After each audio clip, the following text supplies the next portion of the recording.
but there must be a tool is there. This tool is nothing but that is a projection formula. Okay, by using this various projection formula, we can denote the orientation and structure features of organic compounds in a two-dimensional paper.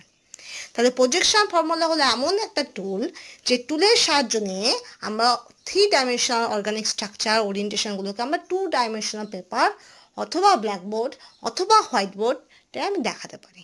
ঠিক আছে, next.